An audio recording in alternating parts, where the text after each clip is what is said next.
বৰ্তমান মই আছো আমাৰ ৰহা সমষ্টিৰ চহৰী গাঁও পঞ্চায়তৰ জয়শ্ৰী গাঁৱত। ভিডিঅ' নকৰিম, ভিডিঅ'টো একদম অকস্মাত এইটো কাৰণে কৰিলোঁ, আপোনাক মই এটা বস্তু দেখাওঁ, চাব দেই।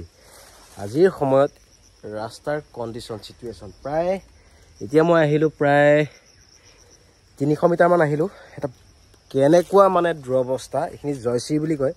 চ' এইটো কাৰণে মই ভিডিঅ'টো কৰিলোঁ। বৰ্তমান সময়ত অসমত ৰাস্তা ঘাট সকলো উন্নয়ন হৈছে, কিন্তু এইসমূহ ৰাস্তা কিন্তু এতিয়াও বৰ্তমান উন্নয়ন হোৱা নাই। কৈ আছে হয় উন্নয়ন হৈছে, এতিয়া মই এনেকুৱা জেবা দি আহিব লগা হৈছে, মানে মোৰ চেণ্ডেল পিন্ধি আহিছিলোঁ, একে অৱস্থাই বেয়া। তো মই তথাপিতো যাব লাগিবই। এইটোৱে ঘটনাটো যে উন্নয়ন হৈ আছে বুলি কৈছে, কিন্তু উন্নয়ন আচলতে এইবোৰ উন্নয়ন হ'ব লাগে। কমিউনিকেশ্যনসমূহ, ৰাস্তা পদূলিসমূহ ভাল হ'ব লাগে। মই দেখাই দিছোঁ, চাওক না কেনেকুৱা এটা পৰিৱেশ ৰাস্তাটো। ইয়াত মানুহ আহিব পাৰিবনে?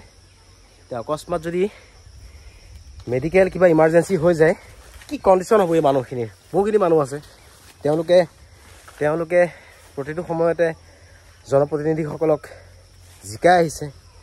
তেওঁলোকে জনপ্ৰতিনিধিসকলক জিকাই আহিছে, আৰু জনপ্ৰতিনিধিসকলে যদি এইসমূহ বস্তু নাচায় খুব বেয়া লাগে। এই চাওক না, আৰু এইফালে এইটো চাওক, ৰাস্তাটো মই দেখাই দিছোঁ, এইটো দিছে একদম। যাব যদি পাৰে চাই লওক এপাক, কেনেকুৱা এটা পৰিৱেশ। এইসমূহৰ ওপৰত গুৰুত্ব দিব লাগে। জয়শ্ৰী এইটো কিমান নম্বৰ ৱাৰ্ড? 10 নম্বৰমান ৱাৰ্ড হ'ব। যদি পাৰে এইসমূহ কাম কৰিব লাগে। ভিতৰলৈ সোমাই অহা ৰাস্তাটো মোটামুটি ভাল হৈছে, এইটো ৰাস্তাও যদি ভাল হৈ যায় এই মানুহখিনি মানে খুব ভাল হ'ব। তো মই সেইটোৱে ক'লোঁ, আৰু আপোনালোকে এই ৰাস্তাটো অলপ চাই ইয়াৰ ওপৰত খুব গুৰুত্ব দিব বুলি মই জনপ্ৰতিনিধিসকলক জনালোঁ। আৰু যদি ৰাস্তাসমূহ আৰু নবনায় তেনেহ'লে ৰাইজে ইয়াত চব কঠীয়া লগাব। এইফালে দেখিছা, এইফালে দেখিছাতো, এইফালে দেখিছা, হয় ভিডিঅ' বনাব লগা হৈ গ'ল এটা। ৰাস্তাটো চাওক, এই ৰাস্তাটো দেখাই দিছোঁ। চ' গতিকে ইয়াৰ ওপৰত গুৰুত্ব দিব লাগে জনপ্ৰতিনিধিসকলে, আৰু জনপ্ৰতিনিধিসকলে ৰাইজৰ সমস্যাসমূহ সমাধান কৰিব লাগে। সেইটোৱে ক'লোঁ। Thank U.